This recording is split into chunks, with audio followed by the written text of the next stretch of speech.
ايه رأيكم لو نعمل النهارده فطيرة الجبن؟ خطيرة، حاجة كده من الآخر وفي دقايق بالظبط هتحضريها.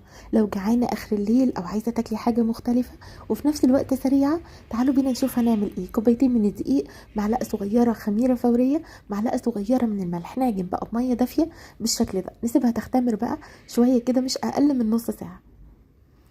احلى حاجه في الوصفه بقى دي، هندهن الصينيه بتاعتنا ونلمها فيها بالشكل ده وبايدينا على طول، يعني ما فيهاش اي حركات او افتكاسات.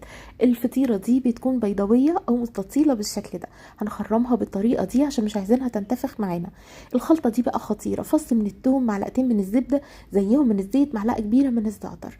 الله على الحكايه، بجد خطيره. بصوا ريحتها كده هتجيب اخر الشارع، حلوه بجد. التتبيله دي حلوه جدا على فكره، هتخلي الفطيره بتاعتنا مختلفه. المفروض الوصفه دي الاساسيه بكل انواع الجبن المتوفره عندك، بس انا فضلت اعملها النهارده بالموتزاريلا بس. تقدري تحطي جبنه قريش او جبنه شيدر